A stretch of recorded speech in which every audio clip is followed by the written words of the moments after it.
আল্লাহু আকবার। আল্লাহ পাক রব্বুল আলামিন বলেন, ও রাসূল, তুমি আমার কাছে তো বেতন কমানোর কোনো দোয়া করো নাই, তুমি আমার কাছে কাজ কমানোর দোয়া করছো। তোমার উম্মতের কাজ করতে কষ্ট হবে, 50 ওয়াক্ত নামাজ পড়া অনেক কষ্টের ব্যাপার, এই জন্য তুমি তোমার উম্মতের কাজ কমানোর দোয়া করছো। কিন্তু আমি আল্লাহর কাছে তো তুমি বেতন কমানোর দোয়া করো নাই, অতএব আমি আল্লাহর তো বেতন দিতে কোনো কষ্ট হবে না। অতএব যাও, তুমি আমার বান্দা বান্দীদেরকে জানায় দাও, ও আমার বান্দা বান্দীরা, তোরা কষ্ট করে 5 ওয়াক্ত কাজ করবি, 5 ওয়াক্ত নামাজ পড়বি, 5 ওয়াক্ত ডিউটি করবি, 5 ওয়াক্ত হাজিরা দিবি। আমি আল্লাহর বেতন দিতে, পারিশ্রমিক দিতে কোনো কষ্ট হবে না।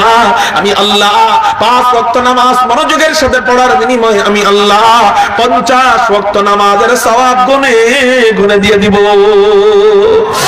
আলহামদুলিল্লাহ কদ্দারা খায়রাও ওয়া খাবালা, আলহামদুলিল্লাহ কদ্দারা খায়রাও ওয়া খাবালা, ওয়া শুকরু লিমান সাওয়ারা হুসনা ওয়া জামালা, ফারদুন সামাদুন আন সিফাতিল খালকি বারিউন, রব্বুন আযালিয়ুন খালাকাল খালকা কামালা, রব্বুন আযালিয়ুন খালাকাল খালকা কামালা।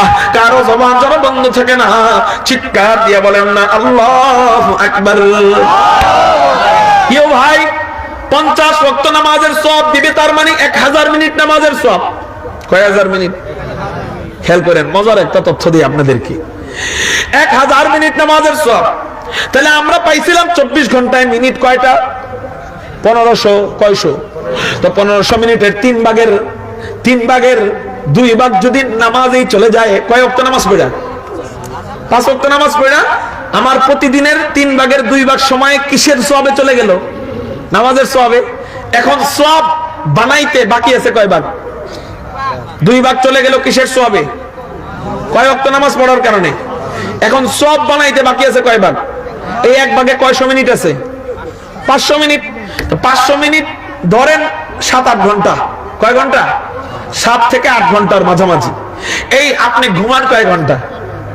হ্যাঁ, মিনিমাম 8 ঘন্টা ঘুমান না? 7 ঘন্টা ঘুমান না? 7-এর নিচে তো আর কম সাধারণত ঘুমায় না, ঠিক না বেঠে? ঘুমান কখন? রাত্রে না দিনে? রাত্রে। এবার চলেন, এই 7-8 ঘন্টা 500 মিনিট যে আছে, এক দিনের 3 ভাগের 1 ভাগ যে ইবাদত ছাড়া, সওয়াব ছাড়া বাকি আছে, এটারেও সওয়াব বানায় দেই। নবীজি বলেন, কোন ব্যক্তি ঘুমের আগে ইশারের নামাজটা জামাতের সাথে পড়বে, আবার ফজরের নামাজটা জামাতের সাথে পড়বে। সহিহ হাদিসের মধ্যে পাওয়া যায়, বুখারী শরীফের হাদিস, নবীজি বলেন, ইশারের নামাজ জামাতের সাথে পড়ার কারণে আল্লাহ অর্ধেক রাত জায়গায় ইবাদতের সওয়াব দিবে, ফজরের নামাজ জামাতের সাথে পড়ার কারণে অর্ধেক রাত জায়গায় তাহাজ্জুদের ইবাদতের সওয়াব দিবে। একটু চিৎকার দিয়া বলেন সুবহানাল্লাহ।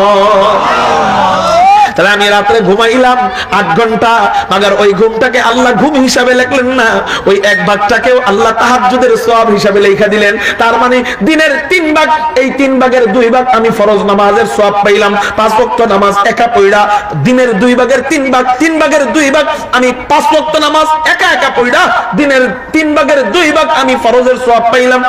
আর 1 ভাগ জামাতের সাথে পড়ার কারণে ওই 1 ভাগটাও আমি তাহাজ্জুদের সওয়াব পাইলাম। তার মানে আমার সারাটা দিন এমন ভাবে সাজানো যে পুরাটা দিনই যেন আমি ইবাদত করলাম শুধুমাত্র নামাজ পড়ার কারণে। আল্লাহ সূরা মুমিনুনের ভিতরে মুমিনের ব্যাপারে একটা সুসংবাদ দিচ্ছেন। কে? জোরে বলেন কে? আল্লাহ মুমিনের ব্যাপারে একটা সুসংবাদ দিচ্ছেন। সেই সুসংবাদটা হলো, আল্লাহ বলতেছেন, ক্বাদ আফলাহাল মুমিনুন, অবশ্যই মুমিনরা সফল কাম হয়ে গেছে। জোরে বলেন সুবহানাল্লাহ। এটা বলেন নাই যে মুমিনরা সফল কাম হবে। আল্লাহ বলতেছেন নিশ্চয়ই মুমিনরা সফল কাম হয়ে গেছে। সুবহানাল্লাহ বলেন। অবশ্যই মুমিনরা সফল কাম হয়ে গেছে। হ্যাঁ, কোন মুমিন? মুমিন 2 প্রকার।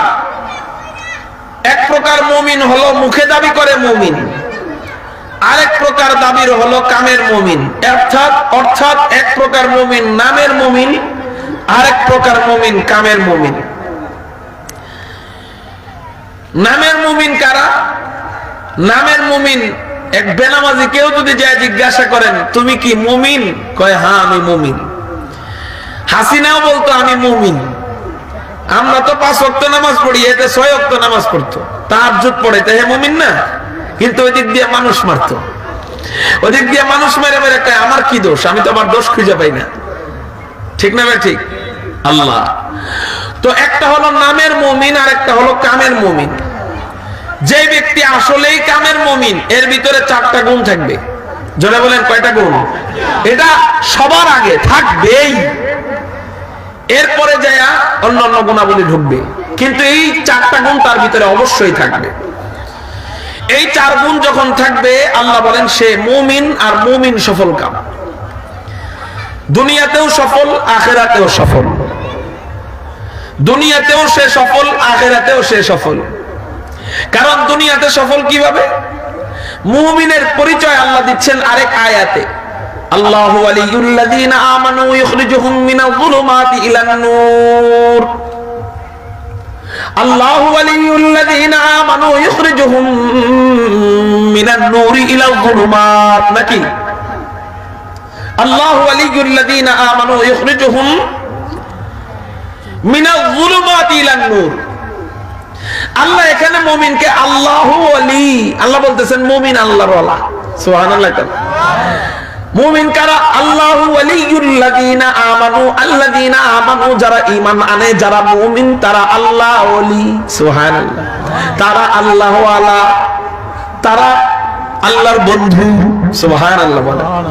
তা আল্লাহর বন্ধুরা যে সফল কাম, আল্লাহ ওয়ালারা যে সফল কাম। কেন সফল কাম? কয় তাদের সব কাজের জিম্মাদারি আল্লাহ নিয়ে নেয়।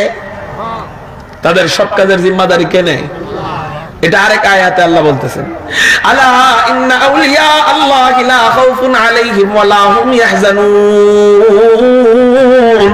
এই মানুষ শুনে রাখো, শুনে রাখো, আলা ইন্না আউলিয়া আল্লাহ, নিশ্চয়ই যারা আল্লাহ ওয়ালা হবে, নিশ্চয়ই যারা আল্লাহর বন্ধু হবে, নিশ্চয়ই যারা আল্লাহ পাকের খাস বান্দা হবে, আল্লাহ পাকের খাস বান্দি হবে, আল্লাহ পাকের সাথে তাআল্লুক রাখবে, তাআল্লুক মা আল্লাহ হবে, আল্লাহ পাকের সাথে মুহাব্বত রাখবে, গুনাহ করবে না, নামাজ পড়বে, রোজা রাখবে, মুমিন হবে।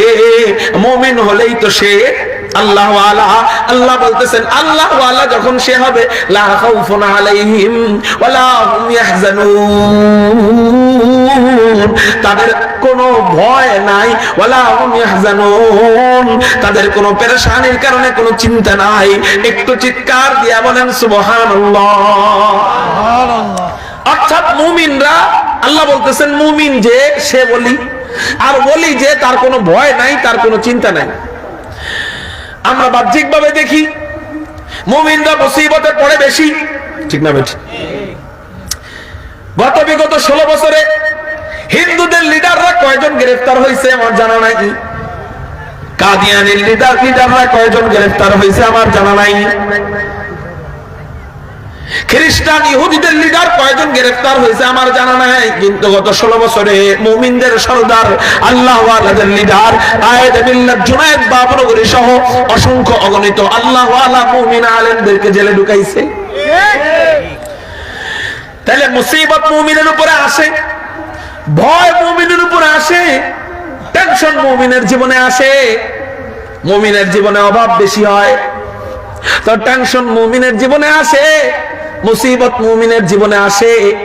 আল্লাহ বললেন যে আল্লাহ ওয়ালা হবে, তার কোনো ভয় নাই, তার কোনো টেনশন নাই। বাহ্যিকভাবে আমরা দেখলে দেখি যে আল্লাহ ওয়ালা হওয়ার পরেও টেনশন আছে, আবার আল্লাহ ওয়ালা হওয়ার পরেও তার জিন্দেগিতে ভয়ের কাজ আছে। আল্লাহ বললেন ভয় নাই, চিন্তা নাই, আর আমি দেখতেছি ভয় আছে, চিন্তা। তাহলে ব্যাখ্যা কি হবে? তাফসীর কি হবে? ব্যাখ্যা আর তাফসীর হলো, যারা আল্লাহ ওয়ালা হবে, যারা মুমিন হবে, এদের ভয় আসবে, চিন্তা আসবে, কিন্তু ওই ভয় যেমনে আসবে ওইভাবে সরায় দেওয়ার জিম্মাদারি আমি আল্লাহ নিলাম। যেমনে চিন্তা আসবে ওই চিন্তাও সরায় দেওয়ার জিম্মাদারি আমি আল্লাহ নিলাম। সে কোনো টের পাবে না। একটু জোরে বলেন সুবহানাল্লাহ। মুসিবত যত বড়, মুসিবত যত বড়, ওই বড় মুসিবত হিসাবে সে টের পাবে না। একজনের অপারেশন হইব, কি হইব? অপারেশন। তো অপারেশন হবে, মুসিবত অনেক বড়। একটা জীবন্ত মানুষকে পেট কাটলে মারাও যেতে পারে, কিন্তু তাকে বেহুশ করে অপারেশন করা হয়েছে। তো মুসিবত কি তার উপর দিয়ে যায় নাই? হ্যাঁ, মুসিবত ঠিকই গেছে, কিন্তু সে কি পায় নাই? টের পায় নাই। ডাক্তার অপারেশনের আগে বলতেছে ভয় নাই, ভয় নাই, আরে পেট কাটুন, ভয় নাই, আমি আছি তো। সে রোগী ভরসা পাইতেছে যে ডাক্তার যেহেতু আমাকে বলছে ভয় নাই, সে আছে, অতএব আমার মনে হয় তেমন ব্যথা লাগবে না। রোগীর কথা ডাক্তারের কথা রোগী অর্ধেক সুস্থ। তা আমার মালিক আমাদেরকে বলতেছেন ভয় নাই, ভয় নাই, চিন্তা নাই, চিন্তা নাই, আমি আল্লাহ আছি তো। আল্লাহ এটা বুঝাইতেছেন এখানে, তুই শুধু আল্লাহওয়ালা হ, মানে মুমিন হ। মুমিন আর আল্লাহওয়ালা আলাদা না। কোরআনের এই আয়াত থেকে বোঝা যায় আল্লাহু ওয়ালিয়ুল্লাযিনা আমানু। মুমিন কারা? আল্লাহ বলেন যারা আল্লাহওয়ালা তারা মুমিন, যারা মুমিন তারাই আল্লাহওয়ালা। অতএব তুই আল্লাহওয়ালা হ, দুনিয়াতেও তোর কোনো ভয় নাই, আখিরাতেও তোর কোনো ভয় নাই। কারণ ওই ডাক্তারের ভূমিকা আমি আল্লাহ পালন করতেছি। অর্থাৎ ভয় আসবে, কিন্তু ওই ভয়, অপারেশন করলে ব্যথা পাবি, কিন্তু ওই ব্যথা যেমন তুই পাস না, ডাক্তার তোরে বেহুশ কইরা ওই ব্যথাটা অন্য দিক দিয়ে সরায় দেয়, ঠিক তোর জীবনে মুসিবত আসবে, ভয় আসবে, চিন্তা আসবে, অভাব আসবে, আযাব আসবে, গজব আসবে, পরীক্ষা নিরীক্ষা আসবে, এগুলো আসবে, কিন্তু ওই বেহুশ রোগীর মতো তুই কোনো টের পাবি না। সব আমি আল্লাহ অন্য দিক দিয়ে সরায় নিয়ে যাব। কিন্তু তোমার অটল থাকতে হবে। অভাব আসলে সুদি কারবার করা যাবে না। তাহলে সুদি কারবার করলাম মানে আমি আল্লাহ জিম্মাদারির থেকে দূরে সরে গেলাম। তুমি সুদের উপর আশা করছো, তুমি ঘুষের উপর আশা করছো, এই জন্য আমি আল্লাহ দূরে সরে গেলাম মানে তুই সুদ খেয়ে সারা জীবন শান্তি পাবি না। কিন্তু ওই সুদখোরের চেয়ে বেশি শান্তিতে রাখবো যদি অভাবেও থাকোস, কিন্তু মুমিন হিসাবে থাকোস। এই জন্য একজন রিকশাওয়ালার শান্তির অভাব নাই, মাথার চুল টান দিলেও ছিঁড়ে না। কিন্তু একজন বিশাল কোটিপতি মাথার চুল চিন্তায় পড়তে পড়তে খেরের পালার পাশে এই মাথা রাখলে বুঝাই যাবে না যে এটা মাথা না পিতলের বদনা। ঠিক না ভাই? ঠিক। মুহতারাম হাজিরিন, তাহলে বলেন মুমিন সফল কাম কয় জায়গায়? দুনিয়াতেও, ভাই কয়েলটা একটু দূরে না, দুনিয়াতেও আখিরাতেও। দুনিয়াতেও আখিরাতেও, কারণ তার সফলতার জিম্মাদারি নিয়ে নিছে কি? জোরে বলেন কে? আল্লাহ। সে বিপদে পড়লেও আল্লাহ তাকে দুনিয়ার মুসিবত থেকে উদ্ধার করবে, আবার আখিরাতেও বিপদে পড়লে আল্লাহ তাকে আখিরাতের মুসিবত থেকে উদ্ধার করবে। সুবহানাল্লাহ বলেন। দেলা হুজুর, এমন মুমিন, এমন আল্লাহওয়ালা হওয়া যাবে কিভাবে? আল্লাহ এই মুমিনের ব্যাপারে 4টা গুণ বলতেছেন। 1 নাম্বার গুণ, আল্লাযীনা হুম ফী সালাতিহিম খাশিউন। যারা প্রকৃত অর্থে মুমিন হবে, নামের মুমিন নয়, যারা আসলে কামের মুমিন হবে। এই মুমিনের 1 নাম্বার গুণ থাকবে, তারা নামাজ পড়বে, খুব খুশু খুজুর সাথে নামাজ পড়বে, মনোযোগের সাথে নামাজ পড়বে, বিনয়ের সাথে নামাজ পড়বে। বাদশার সামনে গোলাম যেমনে দাঁড়ায় থাকে, বাদশার সামনে গোলাম যেমনে বসে, বাদশার সামনে গোলাম যেমনে নতজন হয়ে বসে, ওইরকম বাদশার সামনে গোলাম যেমনে বসে, ও যখন নামাজে দাঁড়াবে ওইরকম করে দাঁড়াবে, ওইরকম করে দাঁড়াবে, ওইরকম করে রুকু দিবে, ওইরকম করে সিজদা দিবে, ওইরকম করে তাহিয়াতে বসবে, ওইরকম করে বৈঠকে বসবে। ওর নামাজ হবে বড় দেখার মতো। ওর নামাজ দেখা আমি আল্লাহ খুশি হব, ওর নামাজ দেখা আমি আল্লাহ খুশি হয়া আরে নামাজের পুরস্কার আমি আল্লাহ দিয়ে দিব। অথচ আমাদের নামাজের অবস্থা কি? নামাজের ভিতরে বৈশা বৈশা ব্যবসায়ী কার্যক্রম চালাইতে থাকি। আমার দেহ মসজিদে, মন দোকানে, আমার দেহ মসজিদে, মন শ্বশুর বাড়িতে। ঠিক না বেঠি? আমার দেহ মসজিদে, মন শেফালির কাছে। ঠিক না বেঠি? আমার দেহ মসজিদে, মন ফেসবুকের ভিতর। আমার দেহ মসজিদে, মন স্কুলের ভিতর। আমার দেহ মসজিদে, মন খেলাধুলার ভিতর। আমার দেহ মসজিদে, মন গেমসের ভিতর, মোবাইলের গেমস। আমার দেহ মসজিদে, মন টিভির ভিতর। ঠিক না বেঠি? এই নামাজ আল্লাহর দরবারে কখনোই কবুল হবে না। এই নামাজকে আল্লাহ ময়লা আবর্জনা বানায়া চেহারার উপর নিক্ষেপ করবে। আল্লাহ পাক রব্বুল আলামিন কুরআনুল কারীমের এক আয়াতে বলতেছেন, আউযু বিল্লাহি মিনাশ শাইতানির রাজীম, ইন্নাস সালাতা তানহা আনিল ফাহশাই ওয়াল মুনকার। আল্লাহ বলতেছেন নামাজ বান্দাকে সব ধরনের খারাপ কাজ, অশ্লীল কাজ, অপছন্দনীয় কাজ থেকে দূরে রাখে। নামাজ বান্দাকে অপছন্দনীয় কাজ, শরীয়তের দৃষ্টিতে যেটা অপছন্দনীয় এবং যেটা অশ্লীল, এই কাজগুলো থেকে নামাজ বান্দাকে দূরে রাখে। কিন্তু বাস্তবতাটা আমরা একটু মিলাই না। আমরা নামাজও পড়ি, জিনাও করি, নামাজও পড়ি, গীবতও করি, নামাজও পড়ি, চগলখড়িও করি, নামাজও পড়ি, টিভিও দেখি, নামাজও পড়ি, মোবাইলের গানও শুনি, নামাজও পড়ি, জুয়াও খেলি, নামাজও পড়ি, সুদও খাই। 35 বছরের মসজিদের মুসল্লি, কয় বছর মুসল্লি? 35 বছর ধরে মসজিদের শুধু মুসল্লি না, সভাপতি, মাগার সুদ খায়। আছে না নাই? সুদ খায়। আল্লাহ বললেন নামাজ তাকে গুনাহ থেকে বাঁচায় রাখবে, নামাজ তাকে গুনাহ থেকে বাঁচায় মুমিন বানাবে। গুনাহ থেকে যে বেঁচে যায় সে কি? মুমিন। নামাজ তাকে গুনাহ থেকে বাঁচায় আল্লাহ ওয়ালা বানাবে। কিন্তু তার নামাজ তাকে গুনাহ থেকে বাঁচাইতে পারে না। তার নামাজের এত শক্তি কম যে তার নামাজ তাকে গীবত থেকে বাঁচাইতে পারে না। তার নামাজের এত শক্তি কম যে তার নামাজ তাকে জিনা থেকে বাঁচাইতে পারে না। তার নামাজ তাকে লোভ থেকে বাঁচাইতে পারে না। তার নামাজ তাকে দুনিয়া থেকে, দুনিয়ার মোহ থেকে ফিরিয়ে রাখতে পারে না। তার নামাজ তাকে গীবত থেকে বাঁচাইতে পারে না। তার নামাজ তাকে মোবাইলে গান দেখা থেকে বাঁচাইতে পারে না। তার নামাজ তাকে জিনা থেকে বাঁচাইতে পারে না। তার নামাজ তাকে পরকীয়া থেকে বাঁচাইতে পারে না। তার নামাজ তাকে অবৈধ প্রেম প্রীতি থেকে বাঁচাইতে পারে না। আল্লাহ বললেন নামাজ অশ্লীল কাজ থেকে বাঁচায় দিবে, কিন্তু তোমার আমার নামাজ খারাপ কাজ থেকে বাঁচাইতে পারতেছে না। তাহলে কি আল্লাহর কোরআনের এই আয়াত কি মিথ্যা? মিথ্যা কেন? মিথ্যা না কেন? মিথ্যা না। আল্লাহর কোরআনের আয়াত 100তে 100% সত্য, তাহলে বাস্তবতার সাথে মিলতেছে না কেন? আমার চলার গতি ভুল। জোরে বলেন, আমার চলার গতি কি ভুল, আমার চলার সিস্টেম মিথ্যা, আমি মিথ্যা পথে হাঁটতেছি, সত্যের পথে হাঁটতেছি না। মুহতারাম হাজিরিন, খুব খেয়াল করেন, নামাজ মুফাসসিরিনে কেরাম বলেন 5 প্রকার। জোরে বলেন, কয় প্রকার? 5 প্রকার। আল্লাযীনা হুম ফি সালাতিহিম খাশিউন, এটা কয় নাম্বার প্রকারে পরে আমি বলবো। তার আগে বুঝেন নামাজ 5 প্রকার। জোরে বলেন, নামাজ কয় প্রকার? 1 প্রকার নামাজ হলো মাঝে মাঝে নামাজ পড়ে মুসল্লি, মাঝে মাঝে মুসল্লি, সাপ্তাহিক মুসল্লি, না হয় বাৎসরিক মুসল্লি। সাপ্তাহিক মুসল্লি কারা? জুমার দিন। আর বাৎসরিক মুসল্লি কারা? ঈদের দিন। আর যুগে একবার নামাজ পড়ে কারা জানেননি? এরা কারা? কোন নামাজ পড়ে? জানাজা নামাজ। কিসের নামাজ? এরা নামাজের মধ্যে হাত বাঁধবে কেমনে জানেন? এই যে এমনি হাত বাঁধবে, বাম হাত উপরে দিয়ে হাত বাঁধবে। কথা বলছেন? ইমাম সাহেব সালাম ফিরায় ডান দিকে, হেরা ফিরায় বাম দিকে। ইমাম সাহেব ডান দিকে, হেদে বাম দিকে।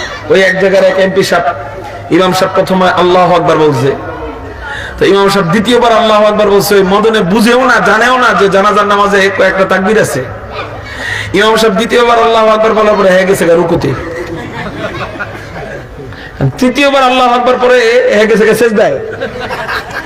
বেড়ারা নামাজ পড়বো না হেরাই কাহিনী দেখে আইসা হাসতে হাসতে পিছনে ডল, যে এমপি সাহেব কাজ করতে পারে। নামাজ পড়বো না হাসবো, জানাজার মধ্যে সবার মন খারাপ, তো মানুষ দিকে হাসে। আল্লাহ, এই হলো আমাদের শিক্ষা। এটা আমাদের মা বাবার দোষ 1 নাম্বার।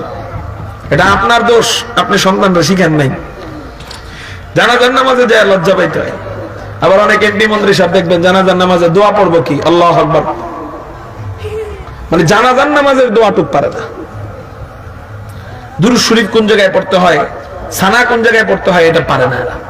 এই জন্য হা করে দাঁড়ায় থাকে। আলহামদুলিল্লাহ ক্যামেরার বরকতে আমরা এগুলো জানতে পারি, নাহলে তো জানতাম না। ভিডিওতে নেতাদের জানাজা দেখানো হয় না, ওই সময় দেখতে পারি এক একজনের অবস্থা।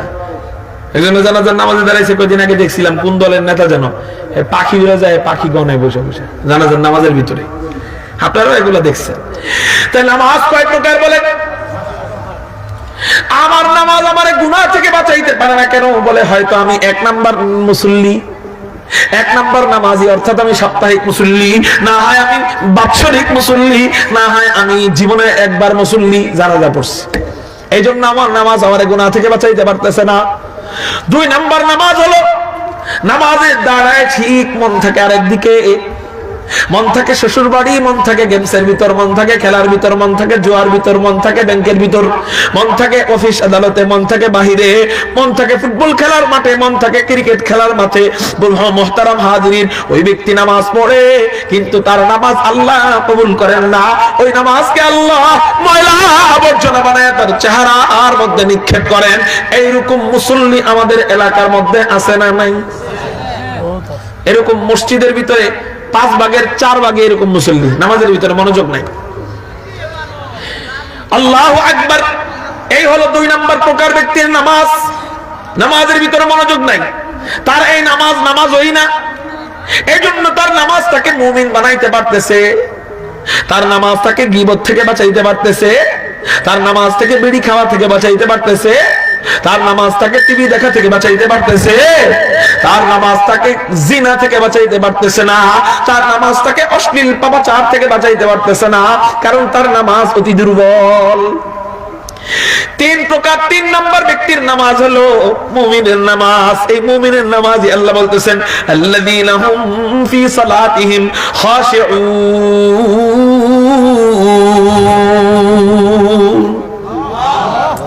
3 নম্বর প্রকার ব্যক্তির নামাজ হলো মুমিনের নামাজ। এই নামাজ সে খুশু খুজুর সাথে পড়ে, বিনয়ের সাথে পড়ে। হ্যাঁ, মন চলে যায়, মানুষের মন তো শয়তানের ধোঁকা, তো মন চলে যায়, আবার কষ্ট করে মনটাই না আনে, আবার মন চলে যায়, আবার টাই না আনে, আবার চলে যায়, আবার ওটাই না আনে, যতবার চলে যায় ততবার টাই না আনে। এই নামাজ এই নামাজ তোমাকে গীবত থেকে বাঁচাইতে পারবে, এই নামাজ তোমাকে জিনা থেকে বাঁচাইতে পারবে, এই নামাজ তোমাকে চগলখুরি থেকে বাঁচাইতে পারবে, এই নামাজ তোমাকে গান দেখা থেকে বাঁচাইতে পারবে, এই নামাজ সমস্ত যাবতীয় সুদ থেকে বাঁচাইতে পারবে, সব ধরনের গুনাহ থেকে এই নামাজ তোমাকে বাঁচাবে। কয় তুমি যখন এরকম নামাজি হইবা, নামাজের ভিতরে বারবার মন চলে যাবে, আল্লাহর ভয়ে আবার টাইনা আনবা, আবার মন চলে যাবে, আল্লাহর ভয়ে আবার টাইনা আনবা। এই যে একটা প্র্যাকটিস হইতেছে নামাজের ভিতরে তোমার, তুমি এখন নামাজের বাহিরে গেলা, একটা গুনাহ করতে যাইবা, আল্লাহর ভয়ে আবার হাত ফিরে আসবে। ওই যে নামাজের ভিতরে অভ্যাস, মন চলে যায়, আবার কষ্ট করে টাইনা আনো, কার ভয়ে? তো এবার নামাজের বাইরে কোন মহিলা তোমাকে অফার দিছে জিনার, তুমি আগায় যাইতেছো, কিন্তু আল্লাহর ভয়ে মনটাকে টাইনা আনলা। এই যে একটা প্র্যাকটিস, এই প্র্যাকটিসটা 3 নম্বর নামাজ আমাদেরকে শিখায়। সেই নামাজ হলো বিনয়ের নামাজ, গোলামের মতো নামাজ, খুশু খুজুর নামাজ, এমপি মন্ত্রীর নামাজ নয়, মেম্বার চেয়ারম্যানের নামাজ নয়, বুক ফুলে আল্লাহর সামনে দাঁড়ানো ওই নামাজ নয়। ওই নামাজ হলো মুমিনের নামাজ। মন যতবার চলে যাবে ততবার টাইনা আনবো, ওই নামাজই আমাকে গুনাহ থেকে বাঁচাইয়া দিবে। মুহতারাম হাজিরিন, এই হলো 3 নম্বর প্রকার নামাজ। এটাই আল্লাহ বলতেছেন সূরা মুমিনুনের ভিতরে। অথচ আমরা নামাজের ক্ষেত্রে সবচেয়ে বেশি গাফেল। ইসলামের ভিতরে সবচেয়ে গুরুত্বপূর্ণ ইবাদত হলো নামাজ। মুমিনের সর্বপ্রথম গুণ হলো সে নামাজি। অথচ আমরা মুমিন দাবি করি, অথচ নামাজের ভিতরে আমরা সবচেয়ে বেশি গাফেল। নামাজকেও পড়ি না, পড়লেও মনোযোগ দেই না, ঠিক না বেঠি? নামাজকেও পড়ি না, পড়লেও মনোযোগ দেই না। অথচ নামাজ কেমনে আসলো?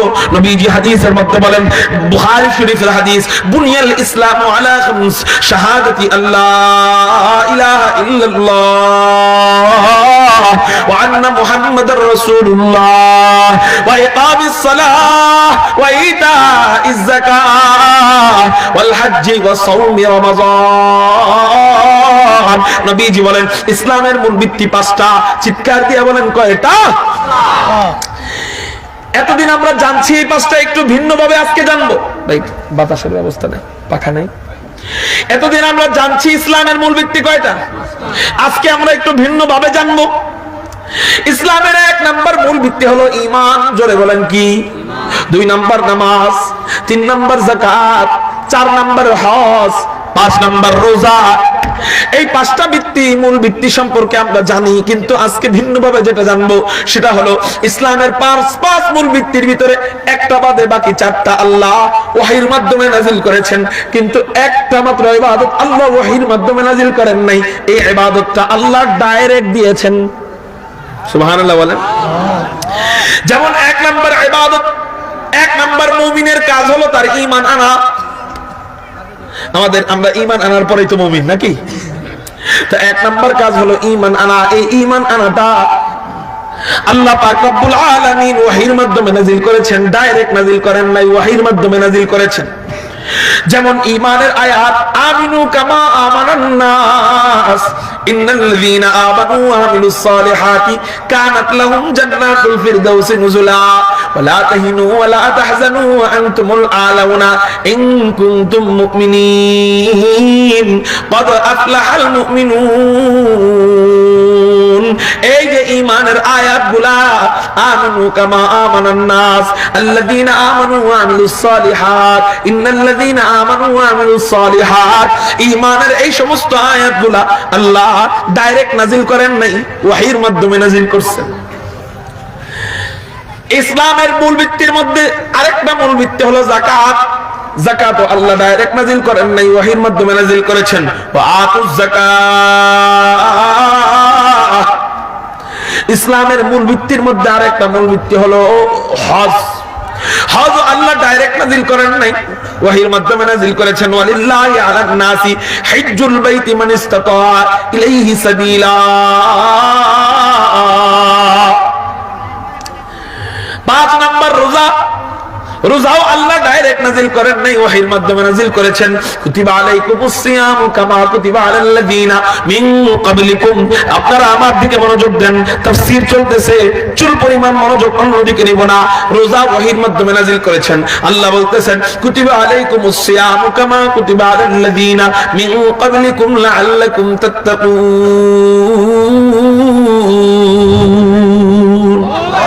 আমি এই পর্যন্ত আপনাদের আওয়াজটা খোলা আওয়াজ শুনি নাই, আপনাদের আওয়াজটা জবান খুলে বলবেন, এখন চিৎকার দিয়ে বলেন আল্লাহু আকবার।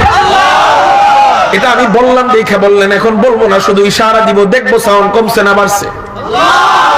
এই সাউন্ড রাখতে পারবেন না ইনশাআল্লাহ? তাহলে বলেন, ঈমান কিসের মাধ্যমে নাযিল হইল? যাকাত কিসের মাধ্যমে নাযিল হইল? হজ কিসের মাধ্যমে নাযিল হইল? রোজা কিসের মাধ্যমে নাযিল হইল? একটা মাত্র ইবাদত আছে, সেই ইবাদতের নাম হলো নামাজ। এই নামাজ আল্লাহ ওহীর মাধ্যমে নাযিল করেন না। হ্যাঁ, ওহীর মাধ্যমে তো নাযিল করেন, কিন্তু এই নামাজটা আল্লাহ ডাইরেক্ট করেন। সুবহানাল্লাহ।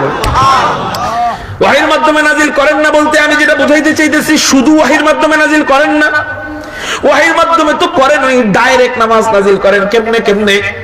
মিরাজের রজনীতে নবীজি ঘুমায়াছিলেন, আল্লাহ পাক রব্বুল আলামিন নবীজিকে উম্মে হানির ঘর থেকে ঘুম থেকে জাগাইয়া জমজমের পাশে শুয়াইয়া বুকের থেকে নাভি পর্যন্ত ফাইরা ভিতর থেকে সব কিছু বের করে এরপর জমজমের পানি দিয়ে ধুইয়া জান্নাত থেকে আনা রেশমি রুমাল দিয়ে ঢাকা ঈমান এবং হিকমতের অক্সিজেন ভিতরে পুশ কইরা হযরত জিবরাইল এমন করে ইশারা দিয়া সিনায় সিনায় জোড়া লাগাইয়া বুরাকের পিঠে চড়াইয়া বাইতুল মুকদ্দাসে নিয়া সমস্ত নবীদের ইমাম বানাইয়া ইমামুল আম্বিয়া বানাইয়া সাত আসমান দেখাইয়া আর জান্নাত দেখাইয়া বাইতুল মামুর মসজিদ দেখাইয়া ওই মসজিদে নামাজ পড়াইয়া ফেরেশতাদের সাথে সাক্ষাৎ করাইয়া লৌহ কলম দেখাইয়া আরশ কুরসি দেখাইয়া সিদরাতুল মুনতাহার গোড়ায় নিয়া আল্লাহ পাক রব্বুল আলামিন নবীজিকে আল্লাহর কাছে নিয়া আল্লাহর কুদরতি হাঁটুর সামনে বসায়া বসায়া ডাইরেক্ট 5 ওয়াক্ত নামাজ পুরস্কার দিয়ে দিয়েছে।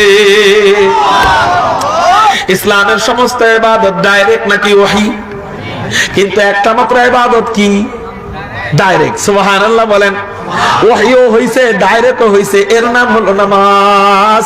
অথচ আমাদের নামাজের গুরুত্ব মুমিন দাবিদার পাক্কা 5 ওয়াক্ত মুসল্লির ভিতরেও নাই।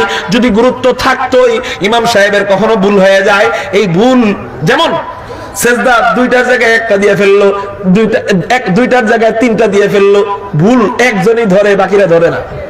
ধরে একজন, বাকিরা ধরে না। কেন? মনে মনে চিন্তা করে, দূর সঠিক নেবে ঠিক, আমি জানি কি, ইমাম সাহেবের উপরে সব ছেড়ে দিয়েছি, এক করে করুক। একজনে যখন আল্লাহু আকবার কয় ভুল ধরে, আর বাকিরা সবাই কয় আল্লাহু আকবার, এর আগে হ্যাঁ কয়নি, আরেকজন একটা শূন্য বলতেছে। যেহেতু সে আল্লাহু আকবার বলছে, সেহেতু বাকিদেরটাও ঠিক না, মানে সে চিন্তা করে যেহেতু ও ভুল ধরছে, তার মানে তাহলে ঠিকই বলছে, এজন্য আমিও ভুল ধরি। এরকম এক ঘটনা ঘটছে। এক জায়গায় ইমাম সাহেব ভুল করে নাই, কিন্তু মুসল্লি মনে করছিল ইমাম সাহেব মনে হয় 3 রাকাতের জায়গায় বসে পড়ছে, কিন্তু ইমাম সাহেব মূলত 4 রাকাতের জায়গায় বসছে। তো 4 রাকাতের জায়গায় যখন বসছে, তো একজনের পিছনে স্বাভাবিক অমনোযোগ হয়েছে হয়তো। তো উনি মনে করছে ইমাম সাহেব 3 রাকাত পড়ে বসে পড়ছে, উনি দাঁড়ায় লোকমা দিতেছে আল্লাহু আকবার। ইমাম সাহেব তো বৈঠকে বসা, হ্যাঁ ঠিকই করছে, কিন্তু পিছনে ভুল ধরতেছে একজন, আল্লাহু আকবার বইলা মানে আপনি দাঁড়ান। হ্যাঁ সাথে সাথে পিছনে সবাই পড়া শুরু করছে আল্লাহু আকবার আল্লাহু আকবার, তার সাথে সাথে তারাও দাঁড়ায় গেছে। অথচ ইমাম সাহেব ঠিক ছিল, মুসল্লিরা সব বেঠিক। মানে ইমাম সাহেব ঠিকই করছে, উনি বসছে ঠিকই, কিন্তু বাকি পিছনের সবাই বেঠিক। যাই হোক, তারপরে ইমাম সাহেব যখন দেখে যে দাঁড়ায় না, তখন বসে দিচ্ছে, তখন তারা বসছে। বসার পরে এখন মুসল্লি ছিল মোটামুটি কম, 7-8 জনের মতো, তো সবাই এই ভুলটা করছে। ইমাম সাহেব কয় আচ্ছা পাগল আমি একা না, আপনারা সবাই। সবাই কয় হুজুর তাহলে এ লোকমা দিল কে? এ লোকমা দিছে ভালো কথা, আপনারা দিচ্ছেন আমরা তো হেড থেকে হুইনা দিচ্ছি, তা আপনারা হেড থেকে হুইনা দিবেন কে? আপনাদের নামাজে মনোযোগ নাই? হুজুর নামাজের সময় তো আপনার উপর সব ছেড়ে দিই, মনোযোগ সব আপনার উপর ছেড়ে দিই, আমাকে তো আর মনোযোগ লাগে না।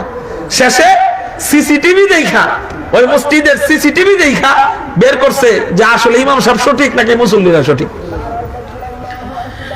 ভাই এগুলা পরে পরে, এখন বসেন। মুহতারাম হাজিরিন, তাহলে আমার দিকটা কেন? আমাদের অবস্থা এমন যে আমরা মসজিদে ঢুকি ঠিক, 5 ওয়াক্তের মুসল্লি ঠিক, কিন্তু আমার সব মনোযোগের জিম্মাদারি দিয়ে দেই কার উপর? ইমাম সাহেবের উপর। যে ভুল করলেও ইমাম সাহেবের দোষ, ঠিক করলেও ইমাম সাহেব করবো, আর বেঠিক করলে ইমাম সাহেবের দোষ। আমি কিছু জানি না, আমি হুজুরে আল্লাহু আকবার কইলে সিগন্যাল পাইলে আমি দাঁড়াবো, সিগন্যাল পাইলে আমি বসবো। এই জন্য দেখা যায় বেতের নামাজের সময় তারাবির প্রথম দিন দেখবেন এই ঘটনা ঘটে, ইমাম সাহেব যখন আল্লাহু আকবার কয় অনেকের রুকুতে জায়গা, ঠিক না ঠিক? ওই যে দোয়ায় কুনুতের সময় কেন যায়? ওই সব জিম্মাদারি দিয়ে দিছি ইমাম সাহেবের উপর, যে এইরকম নামাজ নিয়ে নামাজ হলে নামাজ হবে আল্লাহর কাছে, সেটা নিয়ে আবার মুমিন দাবি করেন আপনি? তো আল্লাহ প্রথমে নবীজিকে নামাজ দিয়েছিল, এই নামাজ এতই গুরুত্বপূর্ণ ইসলামে, আল্লাহ এখানে আনলেনও প্রথমে নামাজ, মুমিনের গুণ হিসাবে 1 নম্বরে আনলেন নামাজ। কেন? নামাজ এতটাই গুরুত্বপূর্ণ, যেটা আমি আল্লাহ শুধু ওহীর মাধ্যমে নাযিল করে নেই, যেটার গুরুত্ব বোঝানোর জন্য আমি নবীর সামনে বসে এটার আদেশ দিছি। আল্লাহ প্রথমে দিয়েছিলেন 50 ওয়াক্ত নামাজ। জোরে বলেন কয় ওয়াক্ত নামাজ? 50 ওয়াক্ত নামাজ। 5 ওয়াক্তে আমাদের হুঁশ জ্ঞান থাকে না, এই 5 ওয়াক্ত নামাজের ভিতরে আমরা মনোযোগ রাখতে পারি না, কিন্তু 50 ওয়াক্ত নামাজ থাকলে আমাদের কি অবস্থা হইতো আল্লাহ ভালো জানে। হেদায়েতের ভিতরে কয়জন থাকতাম আল্লাহই ভালো জানে। 50 ওয়াক্ত নামাজ দেওয়ার পর নবীজি 50 ওয়াক্ত নামাজ নিয়ে রওনা দিয়ে দেয়। নবীজি যখন 50 ওয়াক্ত নামাজ নিয়ে রওনা দিয়ে দেয়, প্রতিমধ্যে মুসা আলাইহিস সালাতু ওয়াস সালামের সাথে সাক্ষাৎ। মুসার সাথে লম্বা সময় পর্যন্ত বৈশা গল্প স্বল্প কইরা পরামর্শ কইরা নবীজি চিন্তা করলেন না আমার উম্মতের জন্য 50 ওয়াক্ত নামাজ পড়া কষ্ট হয়ে যাবে, এইজন্য আমি আল্লাহর কাছে যাই, চাই নামাজটা একটু কমায় নিয়ে আসি। নবীজি আল্লাহর কাছে যায়, আল্লাহকে বলেন আল্লাহ আপনি একটু নামাজটা কমায় দেন না। আল বুখারী শরীফের হাদিস, আল্লাহ পাক রব্বুল আলামিন বলেন যাও 5 ওয়াক্ত নামাজ কমায় দিলাম, 45 ওয়াক্ত আসে। আবারও মুসার সাথে সাক্ষাৎ, আবারও আল্লাহর কাছে যায়, এরকম করে আবারও 5 ওয়াক্ত কমতে অবশেষে 5। এখানে একটা প্রশ্ন হলো, আল্লাহর কি তার বান্দাবান্দির প্রতি মায়া নাই? আছে না? কত মায়া? নবীজির চেয়ে কম না বেশি? বেশি। নবীজির চেয়ে বেশি মায়া আল্লাহর, তারপরেই মায়া নবীজির। সৃষ্টিকুলের মাঝে সবচেয়ে বেশি মায়া নবীজির সৃষ্টির মাঝে, আর স্রষ্টা তো একজনই। 1 নম্বর মায়া আল্লাহর, 2 নম্বর মায়া নবীজির। তো নবীজি আল্লাহকে বললেন উম্মতের ব্যাপারে নামাজ কমানোর কথা, এরপর আল্লাহ কমাইলেন কেন? আগে কমাইতে পারলেন না? আগে কি আল্লাহ বুঝলেন না যে আসলে আমার বান্দাদের জন্য 50 ওয়াক্ত নামাজ কঠিন হয়ে যাবে? কারণ 1 ওয়াক্ত নামাজ পড়তে সময় যদি লাগে 10 মিনিট, কথার কথা কয় মিনিট? 5 মিনিট অজু, 5 মিনিট মসজিদে আসা যাওয়া, কয় মিনিট? 20 মিনিট। 1 ওয়াক্ত নামাজ পড়তে যদি 20 মিনিট লাগে, 50 ওয়াক্ত নামাজ পড়তে লাগবে 1000 মিনিট। কয় হাজার মিনিট? তাহলে 24 ঘন্টার মধ্যে মিনিটই হলো 1500 মিনিট কাছাকাছি আর কি। কয়শো মিনিট? 1500 মিনিটের কাছাকাছি, ধরেন 1500। তো 24 ঘন্টার মধ্যে মিনিটই যদি হয় 1500 মিনিট, 1500 মিনিটের 3 ভাগের 2 ভাগ যদি নামাজেই চলে যায় 1000 মিনিট, তাহলে আমি 1 ভাগ 500 মিনিটে ঘুমাবো কখন? খাইবো কখন? দোকানে যাব কখন? ব্যবসা করব কখন? বাণিজ্য করব কখন? চাকরি করব কখন? পড়বো কখন? পড়াবো কখন? টয়লেট করব কখন? কষ্ট কিনা? কষ্ট। আল্লাহ বুঝলেন না যে আমার বান্দাদের উপর কষ্ট হবে? তো নবীজি দোয়া করতে হইলে কেন? আল্লাহ কোন আরামের কিছু দিতে চাইলে আল্লাহ প্রথমে ডাইরেক্ট দিয়ে দেয় না। আল্লাহ চায় আমার এই বান্দা আমার কাছে দোয়া করুক। এই দোয়া করাটা আল্লাহর কাছে পছন্দনীয়, এই জন্য আল্লাহ পাক দোয়ার পরে দেওয়াটা পছন্দ করে। দোয়ার পরে দেওয়াটা আল্লাহ কি করে? পছন্দ করে। এজন্য বান্দা তোমার যখন কোনো কিছু লাগবে, উদউনি আস্তাজিব লাকুম, আমার কাছে দোয়া করো, আমি আল্লাহ তোমার দোয়া কবুল করব। এজন্য দোয়া এমন বড় একটা ইবাদত। আর দোয়া মুখুল ইবাদাহ, দোয়া হলো ইবাদতের মগজ, দোয়াই ইবাদতের মূল। আল্লাহ না, আমরা দোয়া না করলে আল্লাহ আমাদেরকে দেয় ঠিকই, বেজার হয়ে দেয়। যা তুই দোয়া করস না, তুই সুদের দিক তাকাইলি, যা তোর সুদের মাধ্যমে তোরে খাও, বেজার হয়ে দেয়। কিন্তু দোয়া করলে আল্লাহ খুশি হয়ে দেয়। দেয় এমন দেয়, অল্প দিবে কিন্তু বরকতে ভরা। ইমাম সাহেবের বেতন অল্প কিন্তু বরকতে ভরা। এজন্য মুফতি তকি উসমানী হাফিজাহুল্লাহ, শেখুল ইসলাম আল্লামা মুফতি তকি উসমানী হাফিজাহুল্লাহ বলেন, আমার পকেটের মধ্যে 10 টাকা থাকলে আমি জানি আমার পকেটে টাকা আছে, কিন্তু আমার প্রয়োজন হলে আগে আল্লাহর কাছে দোয়া করি, আল্লাহ আমার 10টা টাকা এখন লাগবে, এটা বইলে আমি ওই টাকায় হাত দিই। কেন? কয় আমি টাকা বের করলে তো কোনো সওয়াবও নাই, গুনাহও নাই, কিন্তু দোয়া করলাম, দোয়া করে হাত দিলাম, আল্লাহর টাকাটা আমার নয়, টাকাটা আল্লাহর সম্পদ, আল্লাহর সম্পদে আমি আল্লাহর কাছে বইলা হাত দিলাম, তো আল্লাহ খুশি হয়েছে। আল্লাহ খুশি হয়ে যায়, আল্লাহ ওই 10 টাকায় আমার বরকত দিয়ে দিবে। তো আল্লাহ চায় যে ডাইরেক্ট 5 ওয়াক্ত বানায় দিলে তো আমার উম্মত, আমার বান্দারা 5 ওয়াক্তের মর্যাদা বুঝবে না। এজন্য আমি আল্লাহ চাই এরা যেন দোয়া করে করে একটু কমাক। দোয়া করবে কে? কয় বান্দাদের পক্ষ থেকে প্রতিনিধি আসছে আমার রাসূল, অতএব আমার রাসূল আমার কাছে দোয়া করবে। সুবহানাল্লাহ বলে। তো নবীজি আমাদের পক্ষ থেকে আল্লাহর কাছে দোয়া করে করে 50 ওয়াক্ত থেকে 5-এ নামায় নিয়ে আসেন। জোরে বলেন কয়ে? 5-এ যখন নামায় নিয়ে আসেন, আল্লাহু আকবার। এবার নবীজি 5 ওয়াক্ত নামাজ নিয়ে রওনা দিয়ে দেয়। 5 ওয়াক্ত নামাজ নিয়ে যখন রওনা দিবে, নবীজির মনটা একটু বেজার। জোরে বলেন মনটা কি? আল্লাহ কয় রাসূল, তোমার খুশির জন্য নামাজ কমাইলাম, তুমি যেমনে দোয়া করলে অমনি শুনলাম, তুমি যা বললা তাই মানলাম, তুমি বলতে দেরি আমি করতে দেরি করি নাই, তারপরে তোমার মন বেজার কেন? হ্যাঁ, নবীজি বলেন, আল্লাহ আমি ভাবতেছি আমার উম্মতের কষ্টের জন্য আপনি যদিও নামাজ কমায়া দিয়েছেন, যদিও 50 ওয়াক্ত ওরা পড়তে পারতো না, 5 ওয়াক্ত নামাজে আপনি দিয়ে দিয়েছেন, আমি খুশি হয়েছি। কিন্তু আল্লাহ আমি ভাবতেছি আমার উম্মতের যদি আসলে 50 ওয়াক্ত নামাজ থাকতো, আর আমার উম্মতেরা যদি একটু কষ্ট করে 50 ওয়াক্ত নামাজ পড়তো, তাহলে কতই না বেশি নেকি পাইতো, কতই না বেশি সওয়াব পাইতো। আল্লাহ এখন তো আর এই 5 ওয়াক্ত পড়ার কারণে 50 ওয়াক্তের সমান সওয়াব পাবে না, এই জন্য আমার মনটা খারাপ। চিন্তা করছেন উম্মতের ক্ষেত্রে আমার নবীজি কেমন নাছর বান্দা, যে কামও কমায় দিবা, মজুরিও বেশি চাই, কামও কমায় দিবা, বেতন আবার কমাইবা কে? এটার লেগে আবার কান্দে, কাম কমাইছে বেতন কমাইবা কে? আল্লাহু আকবার। আল্লাহ পাক রব্বুল আলামিন বলেন, ও রাসূল তুমি আমার কাছে তো বেতন কমানোর কোন দোয়া করো নাই, তুমি আমার কাছে কাজ কমানোর দোয়া করছো। তোমার উম্মতের কাজ করতে কষ্ট হবে, 50 ওয়াক্ত নামাজ পড়া অনেক কষ্টের ব্যাপার, এই জন্য তুমি তোমার উম্মতের কাজ কমানোর দোয়া করছো, কিন্তু আমি আল্লাহর কাছে তো তুমি বেতন কমানোর দোয়া করো নাই, অতএব আমি আল্লাহর তো বেতন দিতে কোনো কষ্ট হবে না। অতএব যাও তুমি আমার বান্দা বান্দীদেরকে জানায় দাও, ও আমার বান্দা বান্দীরা, তোরা কষ্ট করে 5 ওয়াক্ত কাজ করবি, 5 ওয়াক্ত নামাজ পড়বি, 5 ওয়াক্ত ডিউটি করবি, 5 ওয়াক্ত হাজিরা দিবি, আমি আল্লাহর বেতন দিতে, পারিশ্রমিক দিতে কোনো কষ্ট হবে না। আমি আল্লাহ 5 ওয়াক্ত নামাজ মনোযোগের সাথে পড়ার বিনিময়ে আমি আল্লাহ 50 ওয়াক্ত নামাজের সওয়াব গুনে গুনে দিয়ে দিব।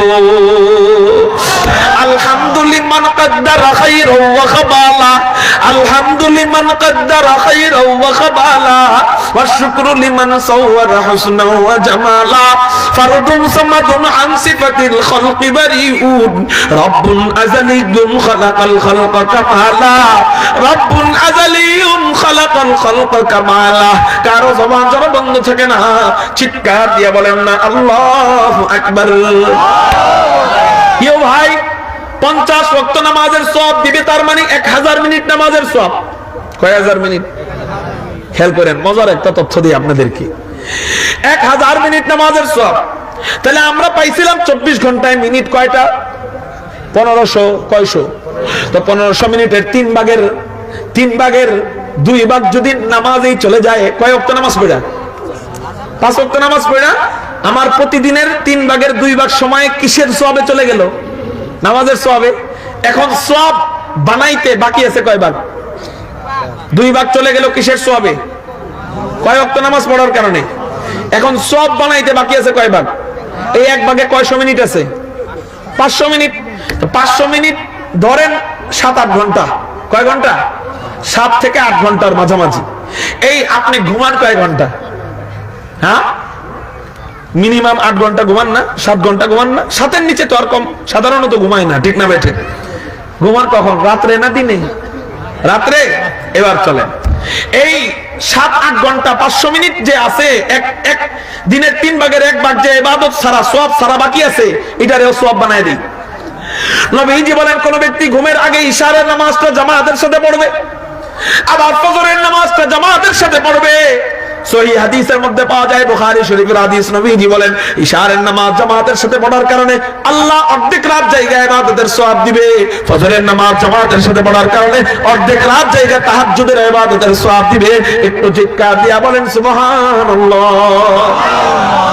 তাহলে আমি রাত্রে ঘুমাইলাম 8 ঘন্টা, মাগার ওই ঘুমটাকে আল্লাহ ঘুম হিসাবে লিখলেন না, ওই 1 ভাগটাকেও আল্লাহ তাহাজ্জুদের সওয়াব হিসাবে লিখা দিলেন। তার মানে দিনের 3 ভাগ, এই 3 ভাগের 2 ভাগ আমি ফরজ নামাজের সওয়াব পাইলাম। 5 ওয়াক্ত নামাজ একা পড়া, দিনের 2 ভাগের 3 ভাগ, 3 ভাগের 2 ভাগ আমি 5 ওয়াক্ত নামাজ একা পড়া, দিনের 3 ভাগের 2 ভাগ আমি ফরজের সওয়াব পাইলাম।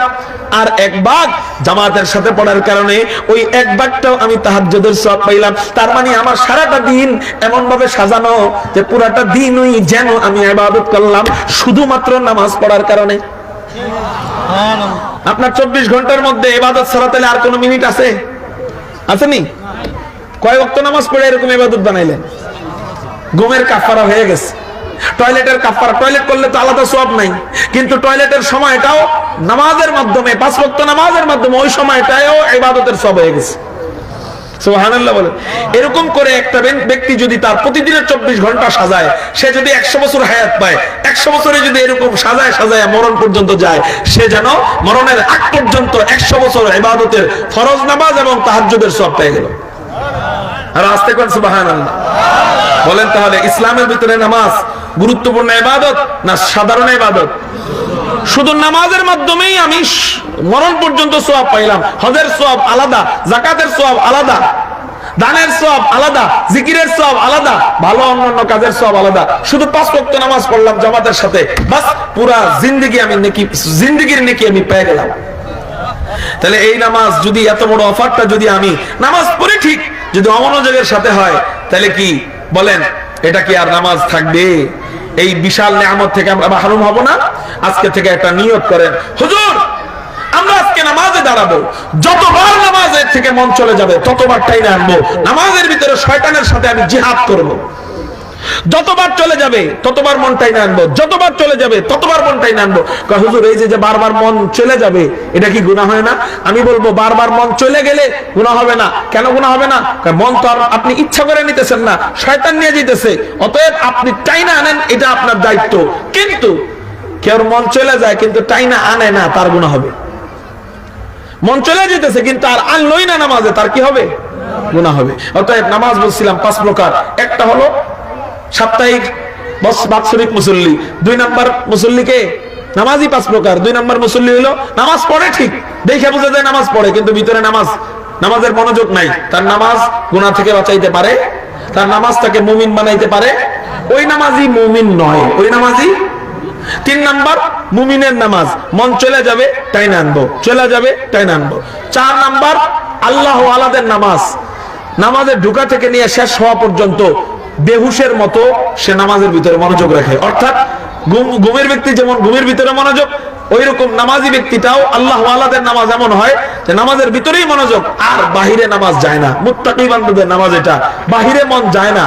অর্থাৎ হুজুর তাহলে আমরা নামাজের ভিতরেই মনোযোগ রাইখা দিতে পারবো কেমনে? বাহিরে মনোযোগ যাবে না, আল্লাহ ওয়ালাদের এই নামাজের মতো নামাজ আমরা বানাতে পারবো কেমনে? 3 নাম্বারটা যখন অর্জন করবেন, আস্তে আস্তে আল্লাহ আপনাকে 4 নাম্বারটা অর্জন করার তৌফিক দিয়ে দিবে। 3 নাম্বারটা কোনটা? ওই যে বারবার কষ্ট করে টাই না আনা, আস্তে আস্তে দেখবেন আর নামাজের মনোযোগ বাহিরে যায় না, তখন আপনি 4 নম্বরে পদার্পণ করবেন। এই নামাজও আপনাকে গুনাহ থেকে বাঁচাইতে পারবে। মুফাসসিরিনে কেরাম বলেন 5 নাম্বার নামাজ হলো নবীদের নামাজ। যদিও নবীদের নামাজ আমাদের দ্বারা সম্ভব না, কিন্তু শেষ দুইটা তো 3-4 তো সম্ভব। হ্যাঁ 3-4 সম্ভব না, সেটা কি? কষ্ট করে টাই না আনতে আনতে একদিন এমন অবস্থায় হয়ে যাওয়া যে আর মনোযোগ বাহিরে যায়। ওই নামাজ পড়লে মুমিন হওয়া যায়, ওই নামাজ পড়লে মুত্তাকি হওয়া যায়, ওই নামাজ তাকে গুনাহ থেকে বাঁচায় দিবে, ওই নামাজ তাকে বিশাল বড় জিনা থেকে বাঁচায় দিবে, লোভ থেকে বাঁচায় দিবে, ওই পদের লোভ, টাকা পয়সার লোভ, এগুলা থেকে বাঁচায় দিবে ওই নামাজ। ওই ব্যক্তি, ওই নামাজই হলো মুমিন। মুমিনের তাহলে 1 নাম্বার গুণ আল্লাহ বলতেছেন যে নামাজের ভিতরে মনোযোগ থাকবে, খুশু খুশুর সাথে নামাজ পড়বে, বিনয়ী থাকবে, তার মনোযোগ অন্যদিকে যাবে না। গোলাম বাদশার সামনে দাঁড়াইলে যেমন নতজানু হয়ে থাকে ওইরকম নতজানু থাকবে, ওরকম কম্পমান থাকবে। ঠিক। 2 নাম্বার মুমিনের গুণ ওয়াল্লাযীনা হুম আনিল লাগবি মুরিজুন। যে ব্যক্তি আল্লাহকে পাইতে চায় সে যে কোনো মূল্যেই হোক, জানের বিনিময়ে হলেও সে আল্লাহকে খুঁজবেই। আল্লাহকে পাওয়ার জন্য যত কাজ করার দরকার করবেই। দ্বিতীয় নাম্বার গুণটা আমাদের জন্য কষ্টকর, নামাজীদের জন্য দ্বিতীয় নাম্বার গুণ অর্জন করা কষ্টকর, কিন্তু আল্লাহ যেহেতু বলতেছেন দ্বিতীয় নাম্বার গুণটা মুমিনের গুণ, অতএব আমি যদি খাঁটি মুমিন হইতে চাই আমার জন্য অবশ্যই এটা জরুরি, আল্লাহকে যে পাইতে চায় সে অবশ্যই দ্বিতীয় গুণ অর্জন করবে। সেটা হলো সে অনর্থক কোনো কথা বলবে না। অনর্থক কি করবে না? কারণ তার একটা কথা অনর্থক বের হবে, তার প্রত্যেকটা কথার হিসাব হবে, প্রত্যেকটা শব্দের হিসাব হবে, প্রত্যেকটা বাক্যের হিসাব হবে, প্রত্যেকটা অক্ষরের হিসাব আল্লাহর কাছে হবে। সে অনর্থক অপ্রয়োজনীয় কোনো কথাই বলবে না। যা বলবে তার মুখ দিয়ে যতটুক বের হবে এতটুক মানুষের ফায়দার জন্য বের হবে। সন্তানদেরকে নসিহত করবে, বিবিদেরকে নসিহত করবে। এই যে আপনাদেরকে আমি নসিহত করতেছি, আবার আপনারা আমাকে কোনো কিছু ভুল দেখলে আপনারা বাইরে যায় শুধরাই দিবেন। আপনার চোখে কোনো ভুল ধরা পড়লে আড়ালে তাকে নিয়ে ডাইকা বুঝাই দিবেন। আপনার কথা বলা, আপনার গল্প করা, আপনার আনন্দ ফুর্তি করা সব হবে শিক্ষা, সব হবে মানুষকে শিখানোর জন্য। কিন্তু আপনার কথা চায়ের দোকানে বৈশা বৈশা যে এই যে আড্ডা দেন, বিড়ি টানেন, আর মিথ্যা বলেন, গীবত করেন, চগলখুরি করেন, আবার আযান দিলে নামাজেও এসে যান, কয় ওই নামাজি মুসল্লি নয়, ওই ব্যক্তি আসল মুমিন নয় যে ব্যক্তি নামাজও পড়ে আবার চায়ের দোকানে বসে বসে মানুষের গীবত করে। অপ্রয়োজনীয় কোনো কথা মুখ দিয়ে বের করা যাবে, যদি বের হয়ে যায় আল্লাহর কাছে তওবা করব। মুমিনের 3 নাম্বার গুণ ওয়াল্লাযীনা হুম লিফুরুজিহিম হাফিজুন ওয়াল্লাযীনা হুম লিযাকাতি ফাইলুন। সে যখন ধনী হবে তখন সে যাকাত আদায় করবে। মুমিনের 3 নাম্বার গুণ, সে যখন ধনী হবে সে কি আদায় করবে? মনে করেন একজন মসজিদের সভাপতি সাহেব আলহামদুলিল্লাহ নামাজিও, নামাজও পড়ে, নামাজের মনোযোগও আছে, কথার কথা পাক্কা মুসল্লি, কথা কম বলে, অনর্থক কথা বলে না, কিন্তু এতে যাকাত দেয় না, কেষ্টামি করে, কিপটামি করে। তো এই ব্যক্তি যতই মসজিদের সভাপতি হোক মুমিন না, একই না, মুমিন না। মুমিনের 4 নাম্বার গুণ যাকাতের ব্যাপারে কেষ্টামি করবে না, কারণ যাকাতের যে সম্পত্তি এটা তার নয়, আল্লাহ এটা আরেকজনের বানায় দিচ্ছে। যাকাত যিনি নিবে আল্লাহ এটা তার জন্য দিয়ে দিছে, এটা তার নয়। সে ওইটার মধ্যে রাখলো, সে তার সম্পূর্ণ মালটাকে হারাম করে দিল। কি করে দিল? তার কাছে আছে 1 কোটি টাকা, সে 2.5 কোটি টাকা যাকাত দিল না, তো বাকি যে 97 কোটি 50 লক্ষ টাকা তার কাছে আছে, এই সম্পূর্ণ টাকাটাকে সে হারাম করে দিল যাকাতের কারণে। এবং 97 কোটি 50 লক্ষ টাকা যে হেফাজত করবে, ওই হেফাজতের জিম্মাদারি থেকেও আল্লাহ সরে গেছে, ওই টাকা হেফাজত আল্লাহ করবে না। বাকি 2.5 কোটি টাকা যদি আল্লাহর ট্যাক্স দিত, আল্লাহ বাকি টাকার জিম্মাদারি হয়ে যেত, যে এই টাকা কেমনে হেফাজত করবি, ওই টাকা কেমনে ভালো পথে লাগাবি, এটার জিম্মাদারি আমি আল্লাহ। এই জন্য দেখা যায় যাকাত যারা দেয় না তারা ব্যবসায় মাল ইনভেস্ট করে কোটি কোটি টাকার মার খায়। কোটি কোটি টাকার কি খায়? আল্লাহর জিম্মাদারি যেই জায়গায় নাই, ওইটা কোটি কোটি টাকা হইলে ওইটার মধ্যে মার খাওয়ার সম্ভাবনা আছে। কিন্তু যে যাকাত দেয় আল্লাহ পাক রব্বুল আলামিন তাকে বড় বড় বিজনেস, বড় বড় ব্যাংক, বড় বড় বীমা, বড় বড় অফিস আদালত তাকে খোলার তৌফিক দেয়। এজন্য মুমিনের 3 নাম্বার গুণ যাকাতের ব্যাপারে কৃপণতা না করা। যতটা যাকাত আসছে মানুষকে দেখায় দেখায় যে শাড়ি কিনা লুঙ্গি কিনা সবার সামনে বিলানো, এমন না, এমন নয়। যাকাতের প্রথম হকদার হলো নিকট আত্মীয়রা। এদেরকে দেখেন আপনার প্রতিবেশী কারা, আত্মীয় কারা, এদের মধ্যে গরিব কারা, এদেরকে যাকাত দিলাম এটা বলে দেওয়ার দরকার নাই। বলো আমি তোমাকে দিলাম, এটা ঈদ উপলক্ষে নিলে দিলাম, ধরো নেও দিলাম, কিন্তু আপনার মনে মনে রাখছেন এটা যাকাতের টাকা, বাস যাকাত আদায় হয়ে যাবে। আল্লাহ আমাদেরকে শো যাকাত, দেখানো যাকাত থেকে দূরে রাখুক, বলি আমিন। মুহতারাম হাজিরিন, তাহলে মুমিনের 1 নাম্বার গুণ নামাজে মনোযোগী হবে। 2 নাম্বার গুণ অশ্লীল মানে বেদরকারী কোনো কথা বলবে না, অপ্রয়োজনে কোনো কথা বলবে না। 3 নাম্বার গুণ যাকাত ঠিকমতো দিবে। 4 নাম্বার গুণ ওয়াল্লাযীনা হুম লিফুরুজিহিম হাফিজুন, মুমিন যারা হবে তারা অবশ্যই তাদের লজ্জা স্থানকে হেফাজত করবে। কি কোন জিনিসকে হেফাজত করবে? নবীজি বলেন মাইয়াজবাল্লি মা বাইনা লাহইহি ওয়া মা বাইনা রিজলাইহি আযমাল্লাহুল জান্নাহ, যে ব্যক্তি 2 চোয়ালের মাঝখানের এই জায়গাটাকে কন্ট্রোল করবে, অর্থাৎ জবানকে হেফাজত করবে, এবং 2 পায়ের মাঝখানের খালি জায়গাটাকে হেফাজত করবে, অর্থাৎ লজ্জা স্থানকে হেফাজত করবে, অর্থাৎ যে লজ্জা স্থানকে হেফাজত করবে এবং মুখকে হেফাজত করবে, জবানকে হেফাজত করবে, লজ্জা স্থানকে হেফাজত করবে, এই 2টা জিনিসকে যে হেফাজত করবে, নবীজি বলেন আযমাল্লাহুল জান্নাহ, আমি নিজে জিম্মাদারি নিয়ে নিলাম ওই ব্যক্তিকে জান্নাতে নেওয়ার। সুবহানাল্লাহ। কয় জিনিসকে হেফাজত করবে? একটা কি আর 2 নাম্বার কি? এই 2টাকে হেফাজত করলে তাকে জান্নাতে নেওয়ার জিম্মাদারি নিছেন কে? নবীজি। যেখানে নবীজি নিজেই জিম্মাদারি নিয়ে নেয়, আল্লাহর বন্ধু নবী, তো নবীজি যেখানে জিম্মাদারি নিয়ে নেয়, এখানে জান্নাতে যাওয়া নিয়ে আমাকে টেনশন করতে হইবার? আমরা হেফাজত করুন কি? জবান আর লজ্জা স্থান। তাহলে মুমিনের 4 গুণের ভিতরে জবান আছে কিনা? অপ্রয়োজনীয় কথাবার্তা থেকে বেঁচে থাকা, এটা আছে কিনা? আবার লজ্জা স্থানকে হেফাজত করাও আছে কিনা? আল্লাহ আমাদেরকে মুমিনের এই 4টা গুণ অর্জন করার তৌফিক দান করুক, আমিন।